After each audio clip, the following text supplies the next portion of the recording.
tahun lalu, Ukraine adalah negara yang meminta peluru berpandu dipinjamkan, meminta kebenaran untuk menembak, meminta izin untuk mempertahankan diri daripada negara yang telah menceroboh rumah mereka. Semakin awal kita mendapat senjata yang kita minta, semakin kukuh kedudukan kita dan semakin cepat keamanan akan tercapai. Tetapi hari ini, sesuatu telah berubah secara drastik. Dan pada ketika ini, tentera paling berkuasa di planet ini, yaitu Amerika Syarikat, sedang meniru doktrin peperangan mereka. Ya, betul apa yang kamu dengar. Kuasa tentera terbesar dalam sejarah. Belajar daripada negara yang 4 tahun lalu hampir tidak dapat mencapai sasaran di seberang sempadan sendiri. Tapi sebenarnya, macam mana semua ini boleh berlaku? Dan jawapannya terletak pada satu gudang senjata yang hampir tiada siapa pernah lihat dari dekat. Senjata-senjata yang atas kertas sepatutnya tidak berfungsi, yang bukan dihasilkan oleh syarikat gergasi industri pertahanan bernilai berbilion, yang lahir daripada syarikat yang baru berusia 3 tahun, berkilang-kilang drone pertanian di gudang-gudang tersembunyi, dan yang sedang membuat kuasa tentera kedua terbesar di dunia berasa malu setiap minggu. Dan yang paling menakutkan bukanlah mana-mana senjata ini secara bersendirian. Yang menakutkan ialah apa yang dibuktikan oleh semua senjata ini apabila digabungkan. Kerana setiap satu daripadanya melanggar satu peraturan yang dianggap dunia sebagai hukum yang tidak boleh diubah. Peraturan bahawa hanya peluru berpandu mahal sahaja yang boleh pergi jauh. Peraturan bahawa berbelanja lebih banyak akan memberi lebih perlindungan. Peraturan bahawa memintas peluru berpandu dengan peluru berpandu lain hanya boleh dilakukan oleh 4 kuasa besar dan tiada siapa lagi. Dan peraturan yang paling tua antara semuanya. Peraturan bahawa tentera yang lebih besar sentiasa menang. Satu demi satu, Ukraine sedang mematahkan semua aturan itu. Dalam dokumentari mini ini, anda akan faham perubahan ini dalam 4 peringkat. Pertama, senjata yang sepatutnya tidak boleh berlepas pun. Kemudian, pintu belakang. Seterusnya, perisai berwarna merah jambu. Dan akhirnya, otak di sebalik semua ini. Pada akhirnya, satu soalan akan dibangkitkan. Satu soalan yang para jeneral di seluruh dunia cuba elakkan daripada menjawab secara terbuka. Dom, jika dalam peperangan masa depan, kelebihan tidak lagi berpihak kepada pihak yang paling kaya, tetapi kepada pihak yang belajar dengan lebih cepat. Mari kita mulakan dengan senjata yang sepatutnya tidak wujud. Sila beri perhatian penuh kepada imej-imej ini. Anda sedang melihat rakaman dalam inframerah. Sebuah drone Ukraine yang sedang terbang jauh di dalam wilayah Rusia. Sekarang, sila beri perhatian. Apabila kamera mendekat, anda nampak tak titik-titik gelap yang berselerak di badan pesawat di sayap-sayap itu? Itu adalah lubang-lubang. Berpuluh-puluh lubang. Drone itu telah ditembak. Ia telah terkena. Sukar untuk dipastikan sama ada ia ditembak oleh senjata anti pesawat atau askar Rusia di darat yang melepaskan tembakan ke atas atau kedua-duanya sekali. Tetapi apa yang penting adalah perkara berikut. Sepatutnya dia sudah jatuh. Kebanyakan drone di dunia akan jatuh. Yang ini tidak. Ia terus terbang, lurus, teguh. Seolah-olah lubang-lubang itu langsung tidak bermakna apa-apa. Itu memang tidak masuk akal. Ini adalah jenis imej yang anda tonton 2-3 kali berturut-turut, cuba memahami apa yang anda sedang lihat. Kerana perkara seperti ini, mengikut manual mana-mana tentera udara di dunia, sepatutnya sudah hancur di atas tanah. Tapi tidak, ia sedang terbang. Apabila rakaman ini tular, reaksi semua orang adalah sebulat suara. Komen semakin bertambah. Itu adalah memang ganas. Nampak seperti keju Swiss, tapi masih terus terbang. Ia menyerap hujan tembakan anti pesawat seolah-olah tiada apa-apa. Tapi kisah di sebaliknya lebih pelik daripada apa yang kau baru saja lihat. Kerana drone ini sepatutnya tidak wujud. Dan untuk memahami bagaimana ia boleh wujud dan kenapa ia boleh melakukan apa yang ia lakukan, kita perlu bertanya satu soalan yang tidak selesa. Satu soalan yang jarang sekali pun analisis ketenteraan barat mahu jawab secara terbuka. Bagaimana jika kelebihan dalam peperangan moden tidak lagi berpihak kepada pihak yang lebih kaya? Drone ini ada nama. Ia dipanggil A300 Enterprise. Dan di sinilah bermulanya bahagian yang tiada siapa sangka. Kerana E300 ini bukan direka oleh sebuah syarikat gergasi, dalam industri ketenteraan. Ia bukan berasal dari pusat penyelidikan rahsia, ia juga bukan hasil daripada program kerajaan Ukraine dengan pelaburan berbilion dolar. Ia telah dibina oleh Aerodrome, sebuah syarikat kecil yang diasaskan pada 2018. Dan sebelum perang, Aerodrome tidak membuat senjata, tidak membuat peralatan ketenteraan, malah drone peninjau pun mereka tidak buat. Aerodrome membuat drone pertanian. Drone seperti itu digunakan untuk menyembur racun perosak di ladang. Ia adalah sebuah syarikat yang begitu tidak dikenali sehingga sangat sedikit orang di Ukraine tahu tentang kewujudannya. Produk-produk itu sendiri tidak mempunyai pasaran, baik di dalam negara maupun di luar negara. Dan syarikat inilah, kecil, terlupa, di luar perhatian, yang akhirnya membina salah satu drone yang paling tahan lasak dan paling berbahaya dalam seluruh peperangan ini. Tapi ada satu bahagian yang lebih luar biasa lagi, sebab I-300 itu bukan direka dari awal. Sebenarnya, ia adalah satu penyesuaian. Asasnya adalah sebuah pesawat awam yang dipanggil Sky Ranger Swift. Pesawat sukan ultra ringan, jenis pesawat yang digunakan oleh juru terbang amatur untuk terbang pada hujung minggu. Orang Ukraina mengambil pesawat kecil rekreasi, mengeluarkan juru terbang, memasukkan peralatan elektronik, memenuhkan dengan bahan letupan, dan menghantarnya terbang sejauh 1.700 km ke dalam Rusia. Untuk memahami mengapa perkara ini berlaku, kita perlu kembali ke permulaan perang. Pada Februari 2022, ketika Rusia menyerang Ukraina, orang Ukraina menghadapi masalah yang sangat besar. Mereka tidak mempunyai cara untuk menyerang jauh ke dalam Rusia. Ukraina mempunyai artileri, mempunyai peluru berpandu jarak dekat, mempunyai drone taktikal untuk digunakan di barisan hadapan.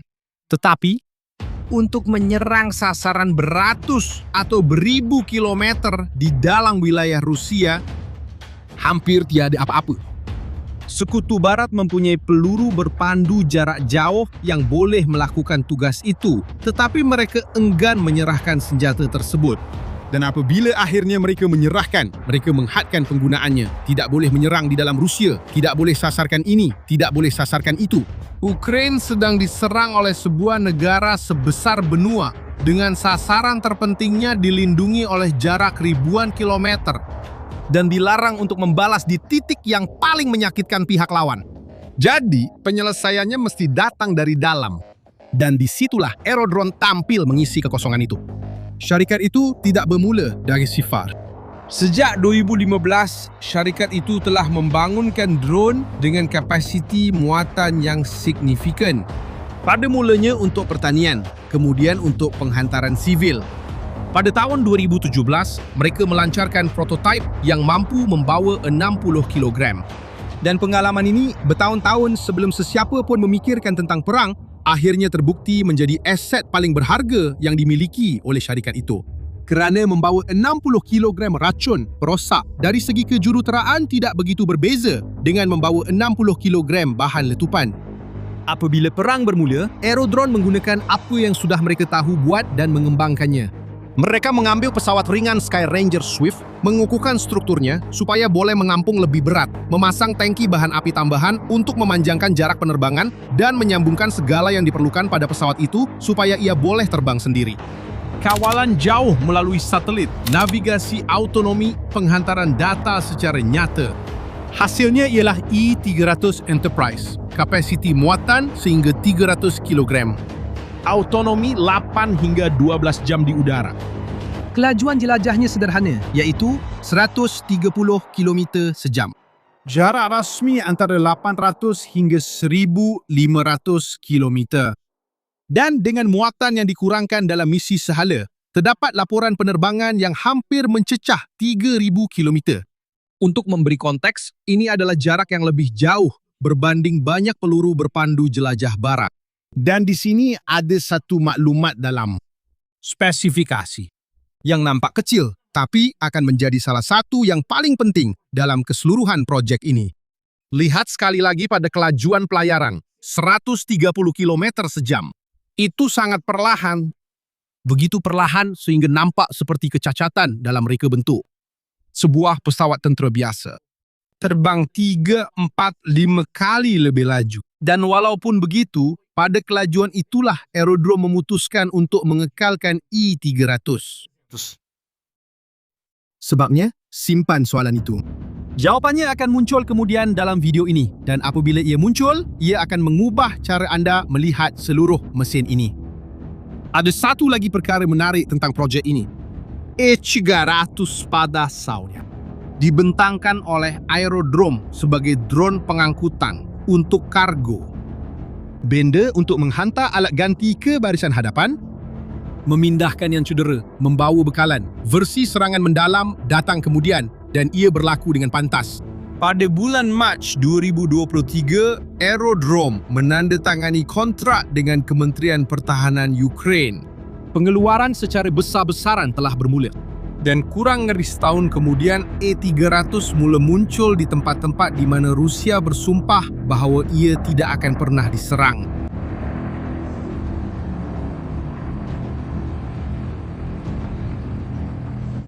April 2024, Tatarstan, Rusia, 1.300 km dari sempadan Ukraine.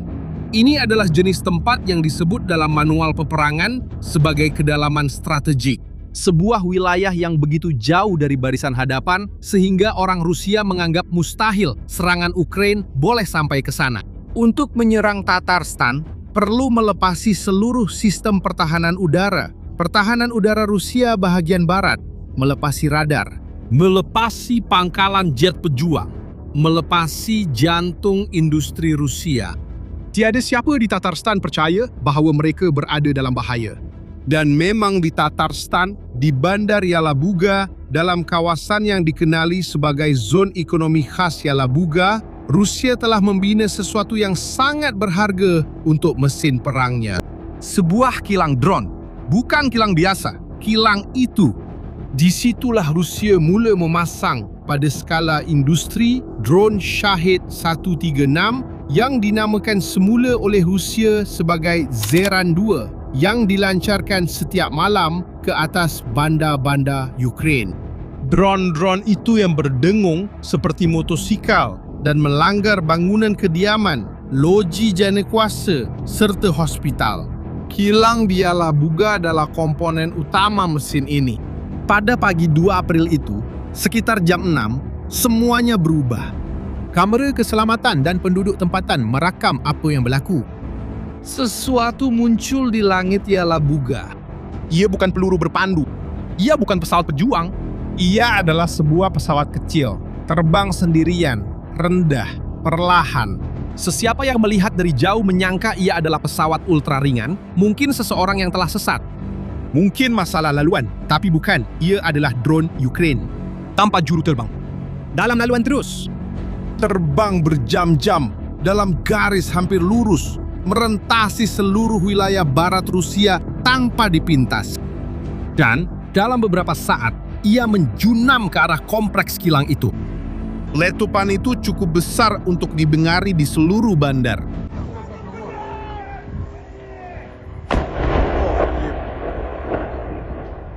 Buat pertama kali dalam sejarah perang ini, Rusia telah diserang lebih dari 1.000 kilometer dari sempadan. Dan itu bukan peluru berpandu jelajah barat. Itu bukan senjata mahal, canggih, dan diimport. Ia dilakukan dengan sesuatu yang, bagi pemerhati biasa, kelihatan seperti pesawat kecil untuk rekreasi. Operasi itu diakui oleh perisikan tentera Ukraine. Dan kerajaan Ukraine menegaskan untuk menyatakan satu perkara khusus. Tiada senjata barat digunakan.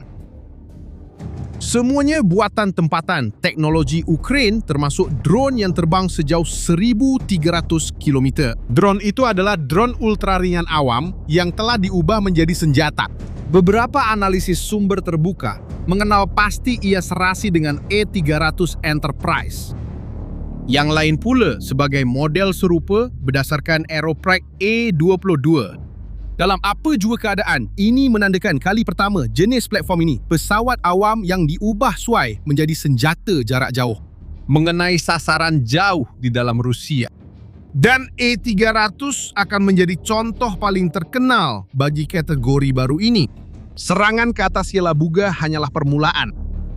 Dalam minggu-minggu berikutnya, Rusia mendapati bahawa tempat selamatnya sudah tidak wujud lagi. A-300 dan dron jarak jauh Ukraine yang lain yang muncul selepas itu mula sampai ke lokasi yang semakin jauh di pedalaman Rusia. Kilang ialah Buga yang dianggap tidak boleh disentuh telah menjadi sasaran berulang. Ia telah diserang sekali lagi pada Mei 2025 dan sekali lagi pada Jun 2025. Kapasiti pengeluaran syahid Rusia yang sepatutnya mencapai 8,000 unit setahun mula mengalami gangguan secara berkala. Tetapi serangan yang paling mengejutkan penganalisis tentera masih belum berlaku. Pada tahun 2025, dron Ukraine jenis pesawat berlepas dari Ukraine menuju ke timur. Mereka melintasi sempadan Rusia. Mereka merentasi ratusan kilometer jauh ke pedalaman Rusia, melalui kawasan di mana orang Rusia bersumpah bahwa pertahanan udara mereka tidak dapat ditembusi. Dan mereka terus terbang. Apabila mereka akhirnya menyelam ke arah sasaran, mereka telah terbang sekitar 1,000 hingga 1,500 kilometer, salah satu pencerobohan paling dalam yang pernah direkodkan di wilayah Rusia.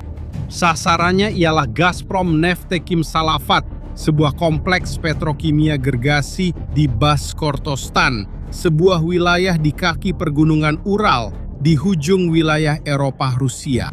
Tempat yang tiada seorang pun penganalisis tentera membayangkan drone Ukraine boleh sampai. Analisis Rusia mengaitkan serangan ini dan serangan jarak jauh yang lain, khususnya kepada A-300 Enterprise, dengan laporan yang sampai menganggarkan penerbangan kira-kira 1.700 km dalam beberapa misi. Dan ingat soalan yang masih belum terjawab tadi, tentang kenapa Aerodrone berkeras untuk menggunakan kelajuan pelayaran yang begitu perlahan, sebanyak 130 km sejam. Di sini, inilah jawabannya. Kebanyakan radar pertahanan udara modern adalah jenis Doppler. Ia berfungsi dengan mengukur perubahan frekuensi yang dipantulkan oleh sasaran yang bergerak. Semakin laju sasaran itu, semakin jelas jejaknya pada radar. Tetapi ada had bawah. Apabila sesuatu terbang terlalu perlahan, radar cenderung menapisnya sebagai hingar. Seperti burung, seperti daun yang ditiup angin. Seperti tiada apa-apa. A-300 mengambil kesempatan atas perkara itu. Ia terbang tepat pada kelajuan yang mengelirukan radar. Ia hampir seperti jejak hantu. Sesuatu yang ada di sana. Tetapi, sistem pengesanan telah diprogram untuk mengabaikannya. Kelajuan perlahan A-300 bukanlah satu kekurangan, ia adalah satu kelebihan. Reaksi Rusia setelah akhirnya menyedari perkara ini adalah cuba menyesuaikan diri. Pada Oktober 2025, sumber-sumber Ukraine mula melaporkan perubahan dalam tingkah laku Rusia. Drone pemintas kecil yang direka khusus untuk memburu drone jarak jauh Ukraine mula muncul di ruang udara Rusia. Orang Rusia telah memahami bahawa peluru berpandu mahal dan sistem pertahanan udara konvensional adalah tidak berguna terhadap pesawat yang terbang rendah, perlahan dan hanya memerlukan sebahagian kecil daripada kos tersebut. Penyelesaian Rusia adalah mudah, membina drone mereka sendiri untuk menembak jatuh drone Ukraine. Dan disitulah gambar-gambar dari permulaan video ini kembali muncul. Tahu tak, drone yang penuh dengan lubang itu terbang jauh ke dalam wilayah Rusia. Itu adalah 300. Dan kamera inframerah yang merakamkan pendekatan itu bukan dari pasukan pertahanan udara konvensional. Itu adalah kamera yang dipasang pada drone pemintas Rusia. Memburu A-300 dari langit. Melepaskan tembakan demi tembakan ke arahnya. Dan walaupun selepas berpuluh-puluh hentaman, masih tak dapat menjatuhkannya. Itulah makhluk buas yang Rusia membina respons baharu untuk cuba memburunya. Dan masih belum berjaya.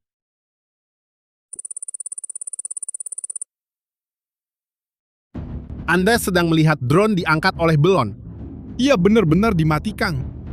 Ia mula naik 100 meter, 500 meter, 2.800 meter di atas tanah. Dan kemudian ia terlepas sendiri tanpa sebarang juru terbang mengawal. Tapi ada satu perincian di sini yang tiada siapa perasan pada pandangan pertama. Drone ini digerakkan oleh bateri. Dan bateri itu masih belum digunakan. Walau 1% pun belum digunakan. Dan disitulah terletaknya perkara paling berbahaya tentang senjata ini. Kerana dengan bateri yang masih utuh, segala-galanya berubah. Perkara ini yang kelihatan seperti butiran kecil sedang menjadi salah satu mimpi ngeri terburuk Rusia pada masa ini. Tetapi sebenarnya, bagaimana objek yang begitu sederhana ini boleh mempermalukan pertahanan udara termahal di dunia? Untuk memahami mengapa balon ini begitu menakutkan para jenderal Rusia, Anda perlu memahami masalah yang coba diselesaikan oleh Ukraine selama berbulan-bulan. Dalam beberapa minggu terakhir, jalan-jalan yang membekalkan tentera Rusia di wilayah yang diduduki telah berubah menjadi sesuatu seperti perangkap. Lebur raya yang menghubungkan Crimea dan wilayah yang diduduki ke tanah besar Rusia telah menjadi koridor maut. Lori bahan api berperisai bersama konvoi bekalan dimusnahkan satu demi satu hampir sesuka hati. Ukraine sangat ingin menolak zon kemusnahan ini lebih jauh lagi. Lebih dekat dengan Moskow, lebih dekat dengan jantung logistik Rusia. Cuma ada hadnya, dan had itu ada nombornya. Drone yang digunakan oleh Ukraine untuk serangan ini memang bagus, sangat bagus. Tapi, setiap drone yang digerakkan oleh motor ada had jangkauannya. Dan yang ini sekitar 150 km. Semua dalam radius ini menjadi zon bahaya untuk orang Rusia. Segala yang di luar radius itu adalah selamat. Dan Ukraine bertekad untuk menghapuskan perkataan itu. Selamat.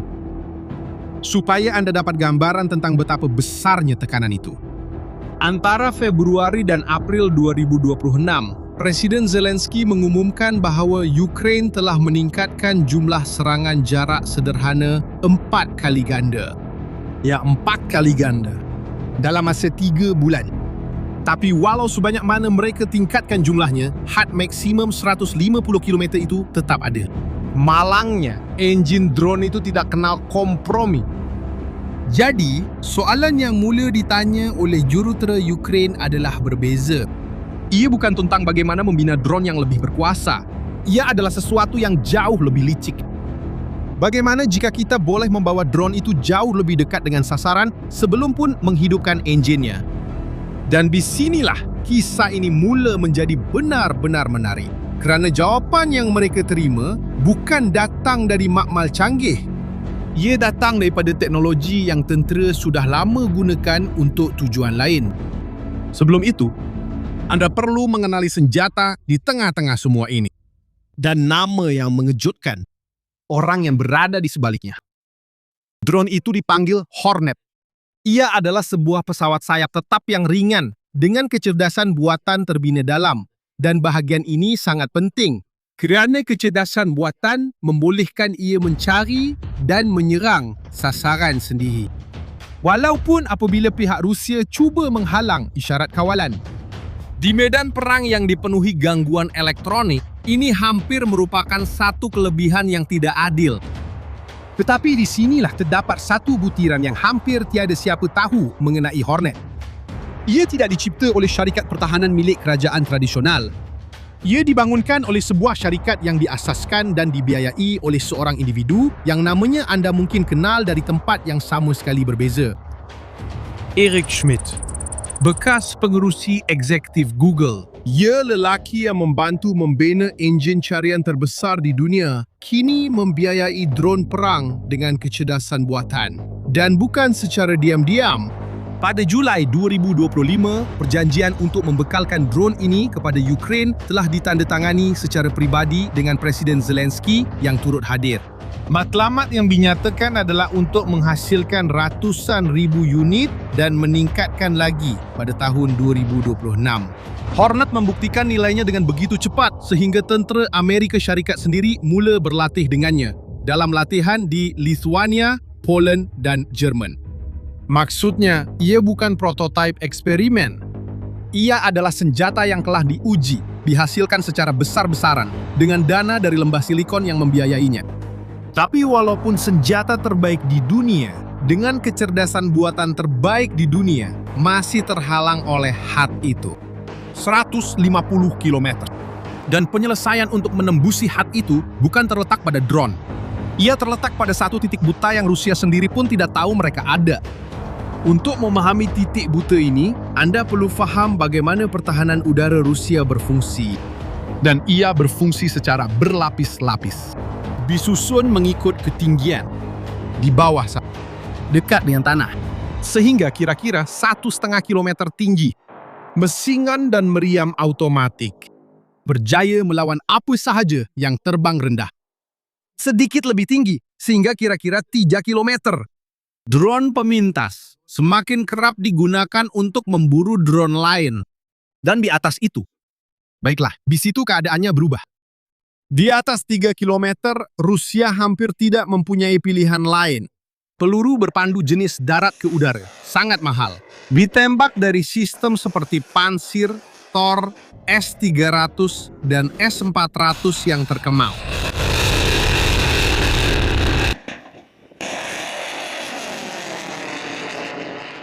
Perhatikan apa yang saya baru sahaja terangkan. Di bawah, senjata murah. Di bahagian atas sekali, peluru berpandu yang sangat mahal. Tetapi di antara satu lapisan dengan lapisan yang lain, terdapat ruang kosong. Satu ketinggian di mana senjata murah tidak dapat sampai. Dan di mana menggunakan peluru berpandu bernilai jutaan dolar adalah satu pembaziran yang sangat besar. Kosong. Betul-betul di tengah-tengah pertahanan udara yang paling dipuji di dunia. Dan soalan yang jelas mulai timbul. Apa sebenarnya yang boleh terbang dalam kekosongan itu tanpa membunyikan sebarang penggera? Jawapannya ialah apa yang anda lihat di awal tadi. Belon. Pada ketinggian 8,000 meter, belon yang membawa drone mempunyai jejak yang hampir tidak dapat dikesan. Hornet dengan enjin dimatikan sudah menghasilkan pantulan radar yang sangat kecil dan hampir tiada haba. Dan bagaimana pula dengan belon itu? Ia juga sama-sama suka dikesan, kalau tidak lebih lagi. Ia naik secara senyap, melintasi awan, dan pada ketinggian yang telah diprogramkan, ia melepaskan drone itu sendiri. Ia boleh dilepaskan berdasarkan ketinggian, had pada peta yang dilaluinya, atau sekedar berdasarkan pemasa tanpa ada operator yang menekan butang. Dan kemudian Hornet melakukan tepat seperti yang anda lihat. Ia menstabilkan dirinya sendiri dan mula meluncur. Tanpa menggunakan bateri. Apabila akhirnya dia menghidupkan enjin berhampiran dengan sasaran, dia masih mempunyai hampir semua cas baterinya. Perincian yang saya sebutkan pada awal tadi. Ingat, bateri masih utuh. Itulah yang menggandakan dan kadang-kadang lebih daripada menggandakan jarak drone. Dan ada bonus yang agak melucukan untuk Rusia. Menjatuhkan belon seperti ini bukanlah perkara mudah. Ia bukan belon parti yang pecah dengan jarum peniti. Untuk anda bayangkan, pada tahun 1998, Kanada melepaskan kira-kira 1,000 tembakan ke arah belon meteorologi dan ia tidak jatuh. Pada ketinggian 8,000 meter, walaupun sudah bocor, gas keluar dengan sangat perlahan sehingga belon itu boleh mengambil masa beberapa hari untuk turun. Lebih daripada cukup masa untuk drone itu menyelesaikan misinya. Tetapi Rusia masih mempunyai satu helah tersembunyi. Sebenarnya, mereka mempunyai peluru berpandu yang mampu mencapai ketinggian itu, cukup dengan menembak. Dan disitulah muncul masalah yang tiada siapa di Moskow dapat selesaikan. Katakanlah Rusia mengesan belon itu, berjaya membidik dan menembak peluru berpandu untuk menjatuhkannya. Secara teknikal, ia berfungsi. Dalam praktiknya, ia adalah bencana kewangan. Kerana sekarang, tiba nombor yang saya simpan sejak awal video ini. Peluru berpandu sistem seperti S-400 berharga dari ratusan ribu hingga beberapa juta dolar setiap kali dilancarkan. Manakala belon ditambah dengan drone, ditambah dengan gas, jumlah keseluruhannya hanya sekitar 8 hingga 20 ribu dolar. Sekarang bandingkan dengan pihak satu lagi.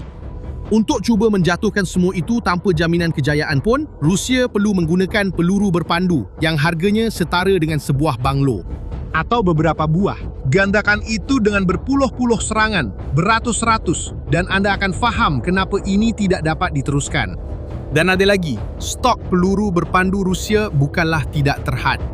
Dan terdapat tanda-tanda kehausan yang jelas. Sumber terbuka menunjukkan bahawa Rusia telah kehilangan lebih daripada 40 bateri S-400 sepanjang perang ini. Dan bukan itu sahaja. Moskow juga cuba untuk membeli semula sistem yang telah dijual kepada Turki dan menangguhkan penghantaran yang telah dipersetujui dengan India. Dalam beberapa serangan, malah muncul peluru berpandu dengan tanda ekspor. Maksudnya, peluru berpandu yang sebenarnya bukan untuk kegunaan Rusia. Setiap satu daripada petunjuk ini, jika dilihat secara berasingan pun, sudah cukup menjelaskan banyak perkara. Bila digabungkan, ia menunjukkan bahawa stok Rusia sedang berada di bawah tekanan. Benar-benar. Sekarang, gabungkan semua yang saya katakan setakat ini. Kita ada serangan yang harganya seperti kereta terpakai, menentang pertahanan yang bernilai berjuta-juta setiap satu tembakan, yang bergantung pada stok yang semakin berkurangan. Itulah sebabnya kami katakan bahawa pertahanan termahal di dunia ini memang tidak ada jawapan. Bukan kerana mereka tiada teknologi untuk itu. Sebabnya, kiraannya memang tak masuk. Matematik memihak kepada Ukraine.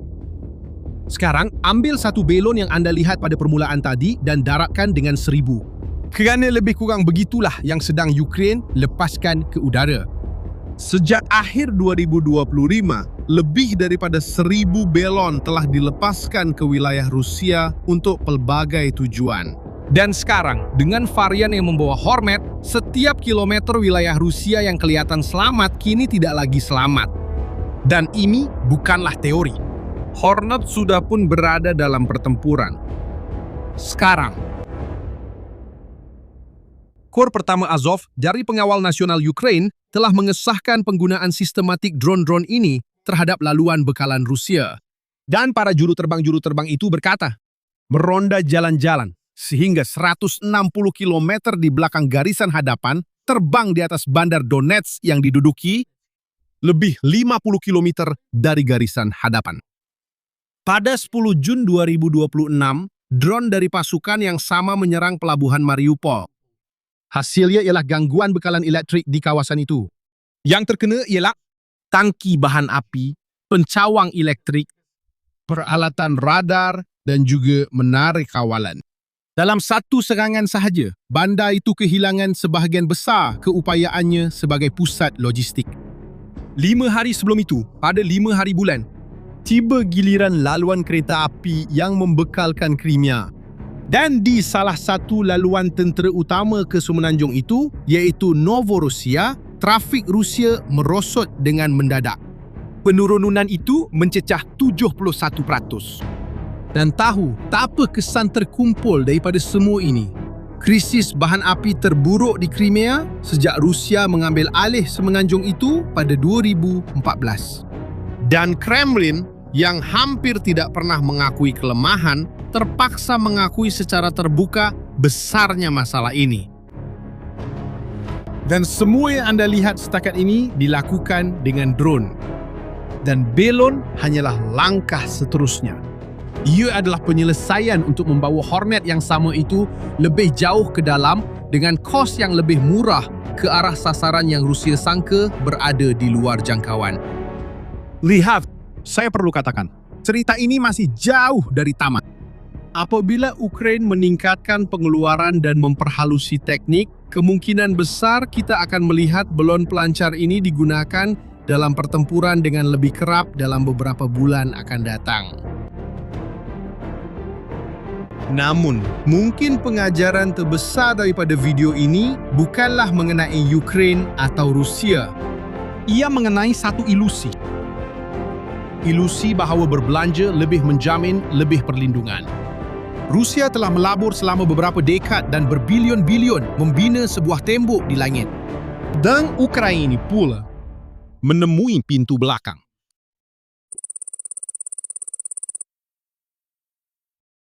Minggu lepas, di suatu tempat rahsia di Ukraine, peluru berpandu berwarna merah jambu naik ke langit. Video itu hanya berdurasi beberapa saat, tetapi mereka yang faham tentang perkara ini sedar, pada masa itu, peluru berpandu itu sebenarnya tidak menuju untuk menyerang apa-apa. Ia direka untuk laluan sebaliknya, naik ke atas dan menembak jatuh peluru berpandu lain di udara. Saya sedang bercakap tentang yang paling teruk yang Rusia ada. Iskander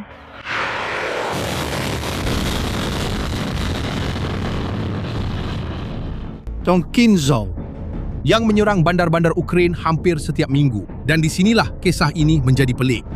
Kenapa? Menjatuhkan peluru berpandu dengan peluru berpandu lain adalah salah satu perkara paling sukar yang pernah dicuba oleh kejuruteraan manusia. Ia seperti menembak peluru dengan peluru lain. Hanya beberapa negara sahaja yang tahu melakukannya. Amerika Syarikat, Israel, Rusia, China. Dan setiap satu mengambil masa berdekad-dekad serta membelanjakan kekayaan yang besar untuk berjaya. Ia adalah kelab tertutup, jenis yang tidak menerima ahli baru. Seperti yang anda sudah tahu, Ukraine sedang berperang, wang sangat terhad dan kilang-kilang sedang dibom. Dan walaupun dalam situasi yang rumit ini, dia memutuskan untuk mengetuk pintu kelab itu. Sekarang, bersendirian. Kenapa? Kerana hari ini, apabila Kinzhal Rusia menjunam ke arah Kiev, hanya ada satu perkara di dunia yang mampu menghentikannya sebelum dia sampai ke bangunan itu.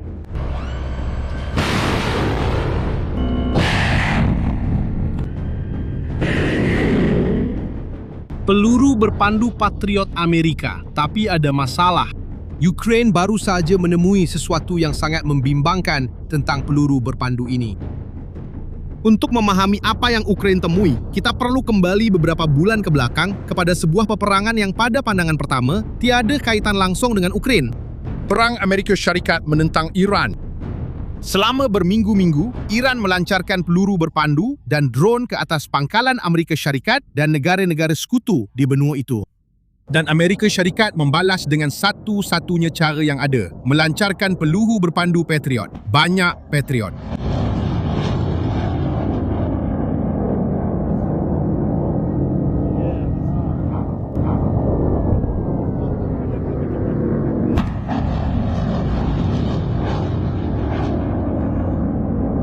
Sial betul.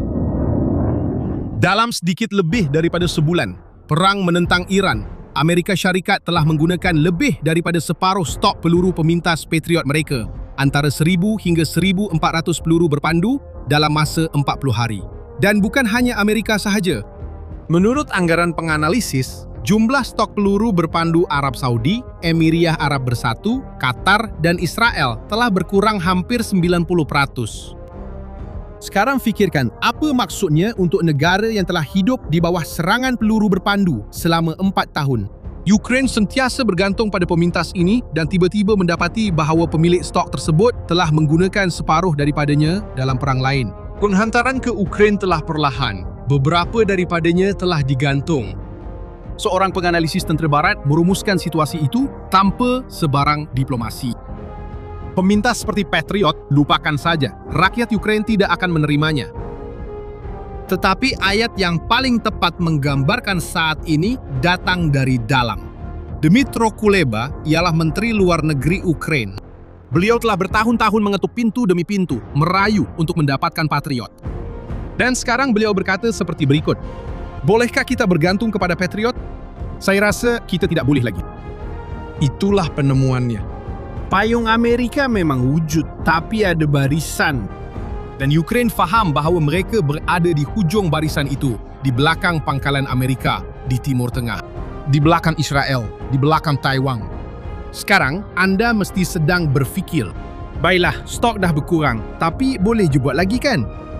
Itulah yang sebenarnya Ukraine harapkan. Dan masa itulah berita buruk kedua datang. Hanya pada tahun ini, tentera Amerika menerima hanya 172 pemintas Patriot yang baru. 172. Untuk menggantikan lebih daripada 1,000 yang telah ditembakkan. Menurut unjuran, stok Amerika hanya akan kembali ke tahap sebelum perang dengan Iran pada tahun 2029. Ya, betul, itulah yang awak dengar. Pertimbangkan perkara berikut. Pengeluaran peluru berpandu pemintas barat adalah sekitar 60 hingga 65 sebulan. Awak nampak masalahnya? Presiden Zelensky merumuskan dengan baik dalam satu ayat. Menghadapi cabaran semasa, itu langsung tidak mencukupi. Sementara itu di seberang sempadan, masa pula berpihak kepada pihak di seberang sempadan. Menurut lisikan tentera Ukraine, Rusia menghasilkan kira-kira 700 peluru berpandu Iskander setiap tahun ditambah berpuluh-puluh Kinzhal. Jika dicampur semuanya, jumlahnya antara 800 hingga 1,000 peluru berpandu balistik setiap tahun. Dan anda tahu berapa kapasiti seluruh Eropah untuk memintas peluru berpandu ini? Lebih kurang 300 setahun. Untuk setiap peluru berpandu yang Barat berjaya jatuhkan, Rusia menghasilkan 3. Perisikan Ukraine menganggarkan bahawa Rusia boleh melancarkan sehingga 100 peluru berpandu balistik sebulan ke atas Ukraine tanpa mengurangkan stok mereka sendiri. Mereka menggantikan apa yang mereka gunakan, tetapi Barat tidak. Dan ada lagi faktor harga yang memburukkan keadaan. Setiap pelancaran Patriot berharga hampir $4 juta, tetapi masalah utama di sini sebenarnya bukan uang. Sebenarnya tiada barisan pengeluaran yang mampu menampung permintaan. Zelensky masih mencuba sebagai usaha terakhir. Beliau secara rasmi meminta Amerika Syarikat untuk memberi kebenaran menghasilkan pemintas Patriot di dalam Ukraine sendiri. Beliau menghantar surat kepada Rumah Putih. Beliau juga menghantar kepada Kongres. Dan sehingga kini, beliau hanya disambut dengan kesunyian. Tak boleh beli. Membuat di bawah lesen pun tak dibenarkan. Tinggal satu-satunya jalan yang paling sukar sekali. Buat dari awal. Dan di sinilah syarikat yang paling tidak dijangka dalam cerita ini muncul. Dan jawapan kepada misteri peluru berpandu merah jambu. Firepoint diasaskan pada tahun 2023. Ia bukan milik kerajaan. Ia tidak berasal dari industri lama Soviet. Ia bermula dengan 18 orang pekerja. Dan hari ini, ia mempunyai lebih daripada 2,200 orang. Dan ia diketuai oleh seorang wanita, Irina Terek, yang melarikan diri dari kampung yang diduduki oleh Rusia pada hari-hari pertama pencerobohan. Kereta dia, kata orang, masih ada kesan peluru Rusia. Dan warna merah jambu itu sudah jadi identiti syarikat itu. Asal-usulnya ada 2 versi dan kedua-duanya menarik. Media Amerika melaporkan bahawa peluru berpandu pertama keluar berwarna merah jambu kerana kesilapan di kilang dan pasukan memutuskan untuk menerima warna itu. Terek sendiri menceritakan dengan cara yang berbeza. Ia adalah satu jenaka dalaman tentang wanita yang mengetuai sebuah industri yang dikuasai oleh lelaki. Dia berkata, apa perkara paling buruk yang boleh berlaku jika seorang wanita mengetuai sebuah syarikat pertahanan? Tiada apa-apa yang dahsyat. Tapi mungkin peluru berpandu akan jadi warna merah jambu. Sama ada kesilapan pengeluaran atau gurauan. Hakikatnya, peluru berpandu merah jambu paling terkenal syarikat itu malah mendapat nama burung, Flamingo. Dan Flamingo itu bukan sekadar hiasan.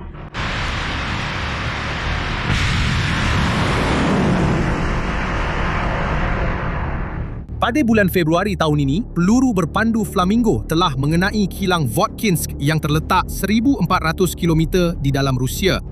Dan Votkinsk bukanlah kilang biasa. Disitulah Rusia menghasilkan peluru berpandu balistik mereka sendiri, termasuk Iskander.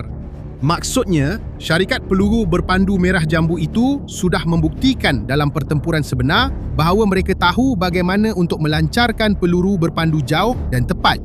Dan apabila sebuah syarikat yang baru berusia 3 tahun berjaya melumpuhkan sebuah kilang peluru berpandu di dalam Rusia, kerajaan-kerajaan Eropah mula memberi perhatian. Begitu banyak perhatian sehingga Denmark melakukan sesuatu yang belum pernah berlaku sebelum ini. Mereka telah menggantung sementara lebih daripada 20 undang-undang dan peraturan untuk mempercepatkan pembinaan kilang Firepoint di tanah Denmark yang terletak bersebelahan dengan pangkalan udara jet pejuang F-35. Ini adalah kilang senjata Ukraine yang pertama di dalam NATO. Sebuah negara Eropah mengetepikan birokrasi sendiri demi sebuah syarikat Ukraine yang baru berusia 3 tahun. Sebuah syarikat baru bercita-cita tinggi dan penuh kontroversi seperti segala sesuatu yang berkembang terlalu cepat di tengah-tengah peperangan. Tetapi syarikat inilah yang menerima misi yang tidak diterima oleh sesiapa pun. Dan apa yang dibinanya membawa ironi yang tersembunyi dalam bentuknya sendiri. Pemintas itu dipanggil FP7.X. Ia mempunyai panjang 7,25 meter. Badan diperbuat daripada bahan komposit. Dan kelajuan sehingga 2,000 meter sesaat. Lebih 5 kali ganda kelajuan bunyi. Dan sekarang, ironi. Bentuk peluru berpandu itu tidak direka dari awal. Ia berasal daripada geometri peluru berpandu Soviet. Reka Bentuk yang sama digunakan hingga hari ini dalam sistem S-300 dan S-400. Sistem pertahanan Rusia sendiri. Biar saya ulang, sebab ia hampir seperti puisi. Peluru berpandu yang boleh melindungi Ukraine daripada serangan Rusia mempunyai DNA peluru berpandu Rusia. Ukraine mengambil warisan kejuruteraan Soviet yang mereka kenal luar dalam dan kini sedang memusingkan senjata itu terhadap penciptanya. Tetapi di dalamnya ceritanya berbeza. Dan cerita itu ialah kisah Eropah. Pada bulan April, Firepoint menandatangani perjanjian dengan syarikat Jerman Diehl Defense. Syarikat yang sama yang menghasilkan sistem terkenal Iris-T untuk membekalkan mata kepada peluru berpandu itu. Sensor yang mengesan sasaran pada fasa akhir penerbangan. Penelua peluru berpandu terbesar di Eropah, MBDA, sedang membantu dalam pembangunan ini. Pusat kawalan berasal dari syarikat Norway Kongsberg. Radar daripada gergasi seperti Saab, Thales dan Hensoldt. Sistem lengkap api itu malah mendapat nama Dewi Nordik, Freya. Faham apa maksudnya? Bukan peluru berpandu Ukraine yang bersendirian. Ini adalah Eropah secara diam-diam sedang merangka pelan B untuk Patriot. Dan harganya menjelaskan kenapa mereka tergesa-gesa. Seperti yang saya sebutkan sebelum ini, setiap pemintas Patriot berharga kira-kira $3.800.000. Peluru berpandu Ukraina, $700.000. Lebih 5 kali ganda lebih murah. Dan lihat satu perkara yang menarik. Tentera Amerika baru-baru ini melancarkan satu pertandingan dengan meminta pembekalnya sendiri melakukan perkara yang sama. Pemintas di bawah $1 juta. Malah, seorang jeneral Amerika dalam satu penerbitan yang membincangkan konsep ini menggunakan imej peluru berpandu Ukraine untuk menggambarkannya. Seperti yang anda boleh lihat, pelajar telah menjadi rujukan. Dan yang paling menarik, 3 ujian telah pun dirakam. Penerbangan pertama adalah pada bulan Februari, yang kedua pada bulan Mac, dan yang pada bulan Jun, dan ini mungkin yang paling penting kerana ia adalah penerbangan pertama yang dikawal sepenuhnya dengan peluru berpandu bermanuver di udara.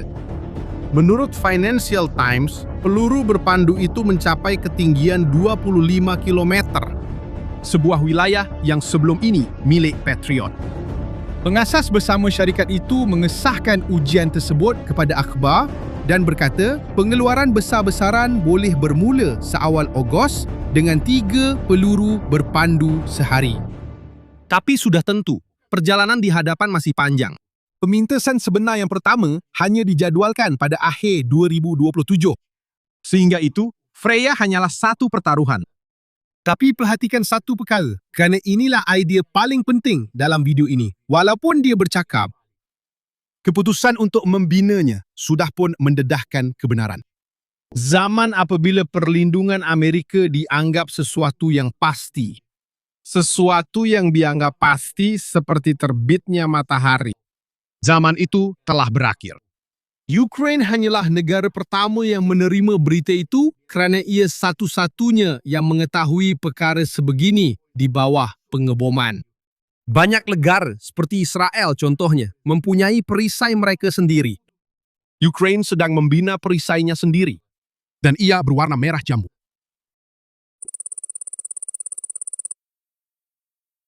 Perhatikan apa yang akan berlaku sekarang. Awal pagi 30 Mei. Anda sedang melihat apa yang dilihat oleh pengendali drone Ukraine.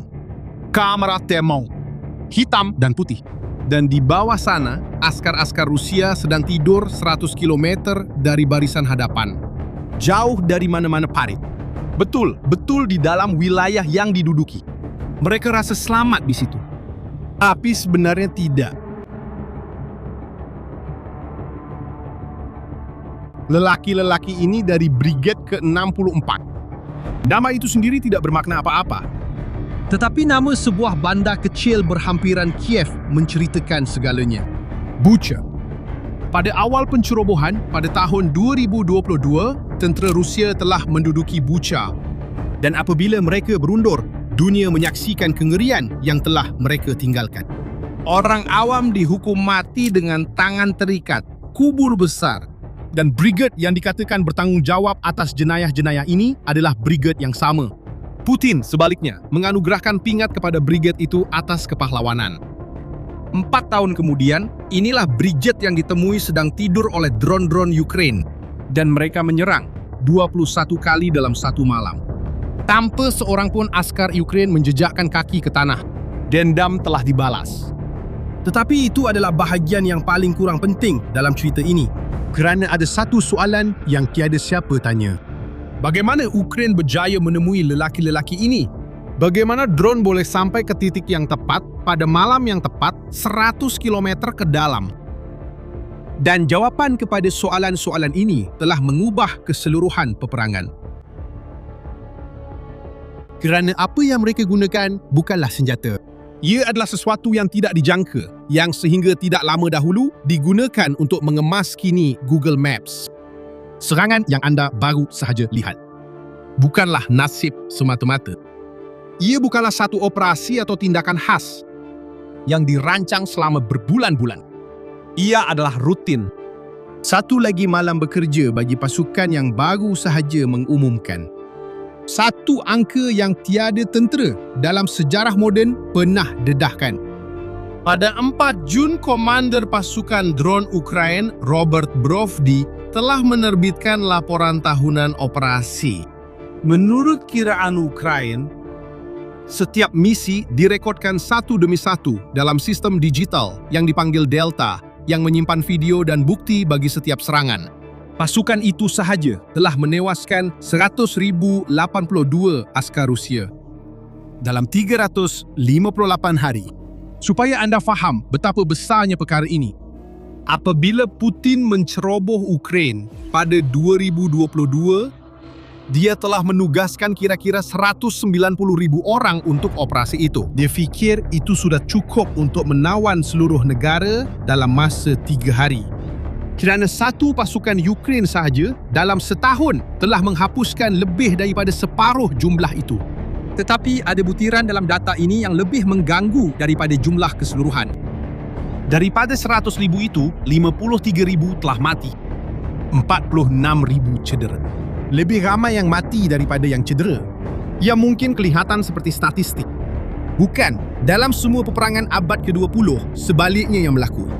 Dalam Perang Dunia Kedua, terdapat kira-kira 3 orang cedera bagi setiap yang terkorban. Di Vietnam, lebih daripada 3. Di Afghanistan, hampir 10 orang cedera bagi setiap kematian.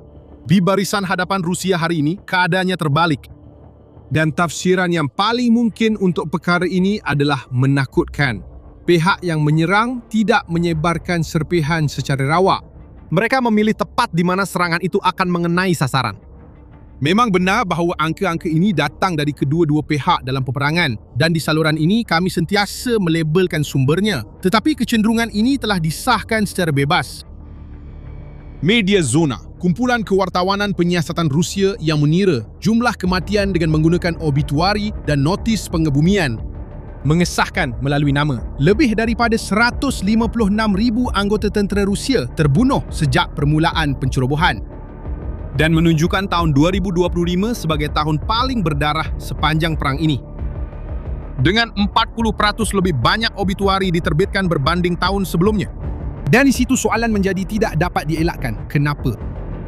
Pasukan yang bertanggungjawab ke atas 100,000 itu hanya mewakili 2% daripada tentera Ukraine. Bagaimana 2% daripada tentera boleh menyumbang kepada 1/3 daripada semua yang dimusnahkan Ukraine dalam perang ini? Dan jawapan yang nampak jelas ialah drone. Ya, Ukraine mempunyai drone, banyak daripadanya. Cuma jawapan itu tidak menerangkan apa-apa. Kerana Rusia juga ada, kedua-dua negara menghasilkan berjuta-juta drone setiap tahun. Hari ini, drone menyebabkan kira-kira 80% daripada jumlah korban dari kedua-dua belah pihak. Rusia mengambil perkara ini dengan begitu serius, sehingga mereka menubuhkan sebuah pusat khas yang didedikasikan untuk perang drone, Rubicon, dengan misi untuk mengejar Ukraine dalam bidang teknologi dan doktrin. Senjata yang sama di kedua-dua belah pihak dalam jumlah yang hampir sama, dan walaupun begitu, hanya satu pihak memubah. Senjata ini menjadi mesin yang menyebabkan 100,000 korban apabila dua tentera mempunyai alat yang sama. Dan hasil yang bertentangan, penjelasannya bukan pada alat itu. Ia terletak pada apa yang dilakukan dengannya. Dan apa yang dilakukan oleh Ukraine adalah apa yang akan kita kupas sekarang. Transformasi Ukraine berlaku dalam 3 langkah. Dan setiap satunya mengetatkan kepungan sedikit demi sedikit. Langkah pertama ialah organisasi. Pada Jun 2025, Ukraine mengumpulkan unit drone mereka yang sudah wujud, tetapi sebelum ini beroperasi secara sendiri-sendiri. Dan mereka menyatukan semuanya dalam satu kumpulan di bawah arahan Broft. 12 unit menjadi satu mesin saja. Setiap misi mula direkod dan disahkan di Delta. Maksudnya, tiada lagi angka yang digembar-gemburkan tanpa bukti. Setiap sasaran yang dimusnahkan mempunyai image yang diarsipkan. Dan tahu apa hasilnya bila mesin ini beroperasi? 5.000 misi setiap hari. 1.650.000 misi tempur dalam setahun. Dan senarai peralatan tentera yang musnah kelihatan seperti inventori satu angkatan tentera penuh. 817 kereta kebal, 1,379 kenderaan berperisai, 4,890 sistem artileri. Perhatikan nombor terakhir itu. Artileri adalah pengawal pribadi infanteri. Ia yang membuka jalan untuk askar mara ke hadapan. Tanpa artileri, infanteri marah sendirian. Dan infanteri yang marah sendirian dalam perang ini akan mati. Tetapi organisasi sahaja tidak menerangkan apa yang anda lihat di permulaan video ini. Drone yang teratur masih memerlukan satu perkara, mengenai sasaran. Dan disitulah datangnya langkah kedua, yang melakar semula peta peperangan. Selama bertahun-tahun, terdapat di Ukraine apa yang dipanggil oleh tentera sebagai kill zone, zon kematian. Satu kawasan sepanjang kira-kira 15-20 km selepas garisan hadapan, di mana apa saja yang bergerak boleh dimusnahkan oleh drone. Ia sangat kejam, tapi ia sempit. Siapa yang melintas dengan cepat akan selamat. Sekarang, generasi baru drone jarak sederhana telah memanjangkan jalur itu sehingga kira-kira 100 km. 100 km. Di Luhansk yang diduduki sejak awal perang, Kor Tentera Ketiga Ukraine mendakwa bahawa kini yang menguasai langit adalah drone mereka. Dengan serangan yang mencapai lebih daripada 200 km ke dalam. Perisikan tentera Ukraine mengumumkan kawalan tembakan ke atas koridor yang menghubungkan Donetsk ke Crimea. Dan lebuh raya R-280, arteri utama bekalan Rusia ke selatan, telah menjadi apa yang media sudah panggil sebagai lebuh raya maut. Ditutup untuk lalu lintas awam sejak akhir Mei. Kesan itu sampai jauh. Di Sevastopol, di Crimea, pihak berkuasa penjajah telah mengehakkan bahan api kepada 20 liter setiap orang. Dan hanya untuk kenderaan logistik, trek makanan, peluru dan bahan api sebanyak 26,430 telah dimusnahkan dalam setahun. Dan di sini kita sampai pada satu perkara yang tidak ramai orang faham tentang perang. Ia tidak dimenangi dalam tembak-menembak. Ia dimenangi melalui truk. Barisan hadapan tanpa bekalan akan hancur. Serangan ke atas Brigade Bucha yang dipaparkan pada awal video ini berlaku tepat di kawasan itu 100 km ke dalam, di mana Rusia menyangka mereka boleh berehat. Tapi sekarang perhatikan satu masalah. Untuk membunuh pada jarak 100 km, Anda perlu melihat sejauh 100 km dan dengan pantas kerana sesuatu sedang bergerak. Sebuah drone yang memburu secara membuta tuli hanyalah pembaziran bateri. Ukraine memerlukan mata, dan disinilah bahagian yang saya janjikan pada awal tadi memainkan peranan. Bahagian Google Maps itu.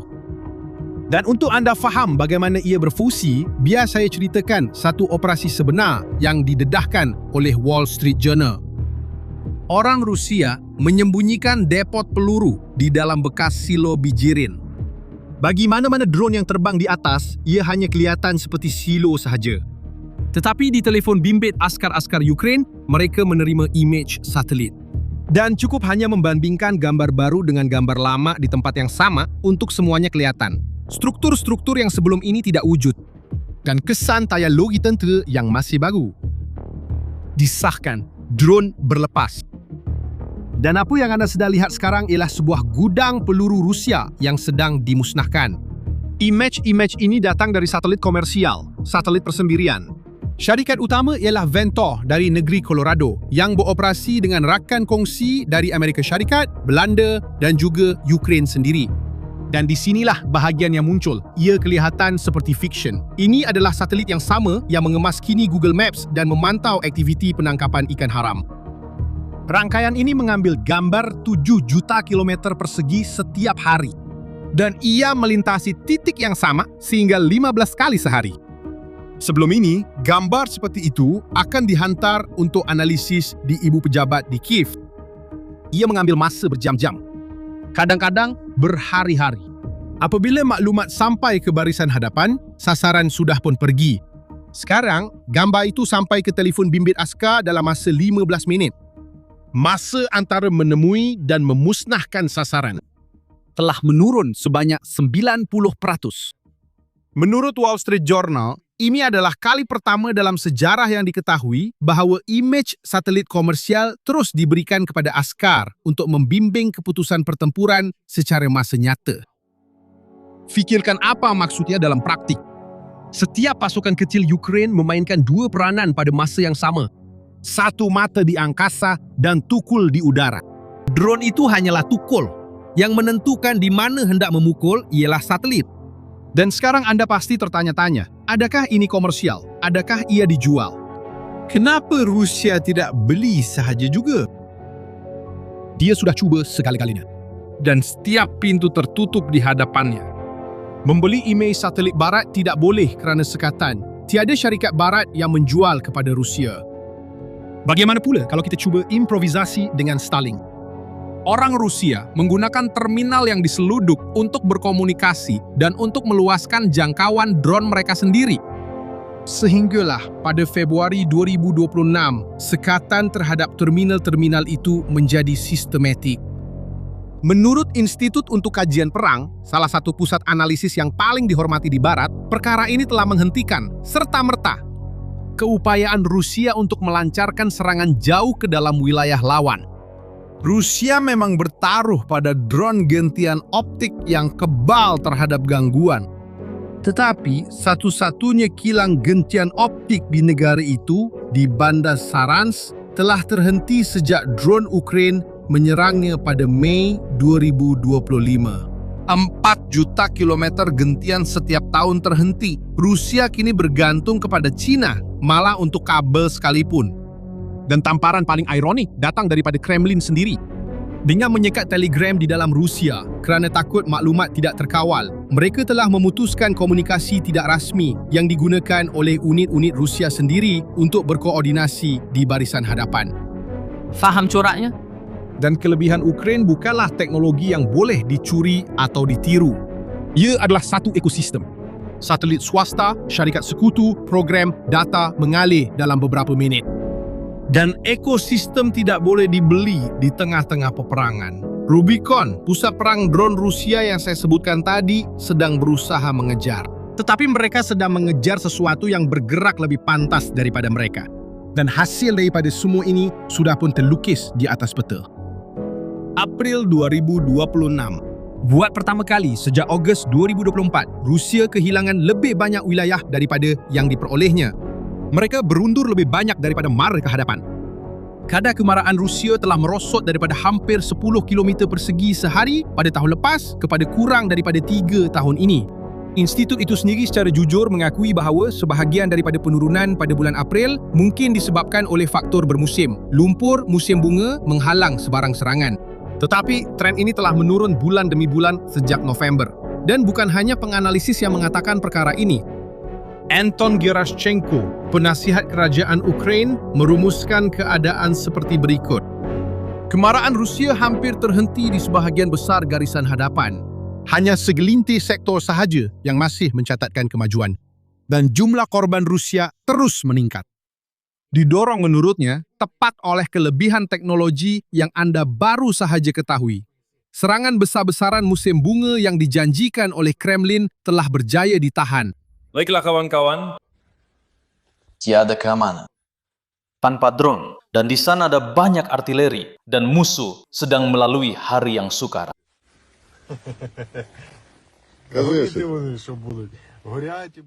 Sementara itu, serangan jauh ke dalam wilayah telah menjadi rutin.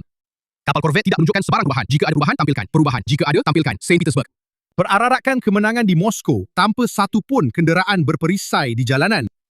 Anda sudah pernah melihat adegan-adegan ini. Sekarang Anda tahu sistem yang wujud di sebaliknya. Dan menurut institut yang sama, Putin beroperasi hari ini dengan gambaran palsu tentang barisan hadapan itu sendiri, disokong oleh laporan-laporan yang dibesar-besarkan yang disampaikan oleh komando tertinggi beliau. Lelaki yang menetuai peperangan itu adalah orang yang paling kurang faham apa yang sedang berlaku di dalamnya. Tetapi angka yang paling penting dalam semua kira-kira ini masih belum disebutkan. Dan ia adalah satu kiraan yang mudah. Menurut Brovdi, drone-drone Ukraina sudah menghapuskan antara 33 hingga 35 ribu askar Rusia setiap bulan. Dan tahu tak berapa ramai askar yang Kremlin mampu rekrut setiap bulan? Antara 33 hingga 35 ribu. Maksudnya, Rusia sekarang kehilangan askar pada kadar yang sama dengan keupayaan mereka untuk menggantikan. Fikirkan apa maksudnya itu? Setiap lelaki baru yang masuk ke dalam tentera Rusia hanya menggantikan yang telah keluar. Tentera itu telah berhenti berkembang. Dan tentera yang tidak berkembang tidak dapat mengekalkan serangan. Ia hanya terus menanggung korban di situ. Jika angka-angka ini kekal, dan itulah pertaruhan yang dinyatakan oleh komando Ukraina, perang ini bukan lagi sekadar pertarungan kehendak politik. Ia telah menjadi satu persamaan.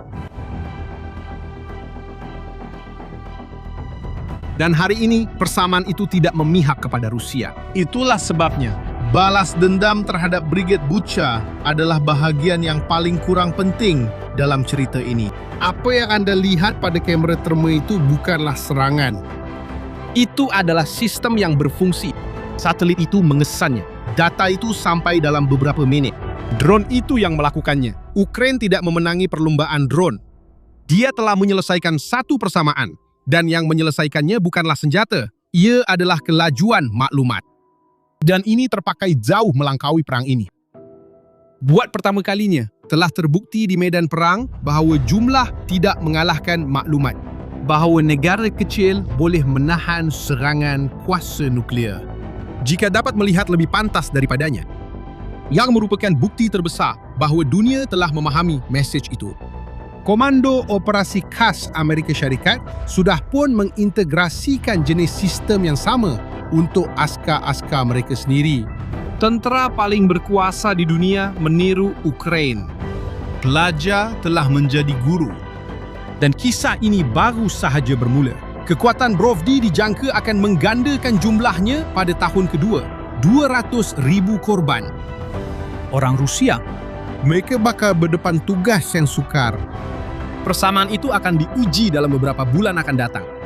Dan setiap dia akan ditayangkan di sini, di saluran ini. Dan balas saya di ruangan komen. Adakah Anda rasa Rusia masih boleh memecahkan persamaan ini? Atau keadaan sudah benar-benar berbalik? Sekarang jauhkan kamera dan lihat keseluruhan. Pesawat pertanian kecil yang boleh terbang sejauh 1.500 km kerana ia terlalu perlahan untuk menarik perhatian radar. Balon $8,000 yang memperlekehkan sistem berjuta-juta. Peluru berpandu berwarna merah jambu yang dibuat oleh sebuah syarikat berusia 3 tahun. Menutup lubang yang ditinggalkan oleh Amerika Syarikat. Dan otak satelit yang mengubah 2% tentera menjadi 1/3 daripada segala yang Rusia hilang. Tiada satu pun daripada perkara ini boleh memenangi perang secara bersendirian. Tetapi apabila digabungkan, semuanya menceritakan kisah yang sama. Kisah tentang sebuah negara yang berhenti meminta dan mula membina. 4 tahun lalu, Ukraina merayu untuk meminjam senjata dengan senarai peraturan tentang di mana setiap satu boleh digunakan.